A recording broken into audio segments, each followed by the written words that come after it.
Justement, en parlant de la crise de l'énergie, le gouvernement met en place des scénarios pour faire face à d'éventuelles coupures en raison de la baisse de production électrique. Hier, Emmanuel Macron, dans Le Parisien, s'est voulu rassurant. Pas de panique, dit-il. Ça vous a rassuré? Alors moi, les messages rassurants du président de la République, je les prends avec recul, parce que souvenez-vous quand même que en juillet dernier, Emmanuel Macron disait, alors même que les Allemands étaient en train de préparer leur plan de délestage à eux, Emmanuel Macron disait « Il n'y aura pas de coupure d'électricité en France », d'une manière absolument catégorique, en expliquant que « Ne vous inquiétez pas, tout ira très bien. Si on manque d'électricité, on ira en chercher sur le marché européen ». Aujourd'hui, on voit que le marché européen n'est pas la solution. Il est même à bien des égards un problème. Et donc, il faut absolument, effectivement, qu'on se prépare. Le grand problème, évidemment, cette coupure de courant qu'on nous annonce déjà pour janvier, qui devait se présenter, elle n'est pas liée à la guerre en Ukraine. Il faut le dire avec force.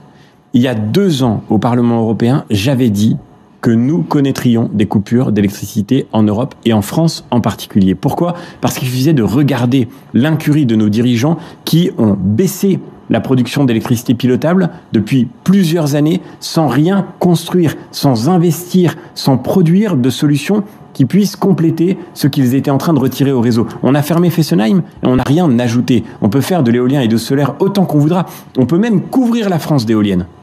La vérité, c'est que demain, même si on couvre la France d'éoliennes, ça ne répond pas au problème parce que quand il n'y a pas de vent, et généralement quand il fait très froid, il n'y a pas de vent, quand il n'y a pas de vent du tout, eh bien, il n'y a aucune éolienne qui fonctionne. Donc il faut absolument reconstruire des capacités pilotables. Et la France de M. Macron, celle dans laquelle le message du gouvernement, qui est d'une certaine manière le bilan du macronisme résumé en 3 termes, je baisse, j'éteins, je décale. C'est le message du gouvernement. Je baisse, j'éteins, je décale. C'est ça la France d'Emmanuel Macron, c'est la France de l'imprévoyance, c'est la France dans laquelle on a détruit nos capacités de production sans se donner les moyens de prévoir ce qui allait survenir comme conséquence des choix politiques qui ont été faits depuis 10 ans. Cette situation terrible, encore une fois, moi ce que je trouve catastrophique dans la déclaration d'Emmanuel Macron, c'est quand il dit « Nous sommes tous responsables d'éviter les coupures de courant ». La première responsabilité, elle revient à lui, elle revient à ses gouvernements successifs, et je crois qu'il faut quand même le rappeler.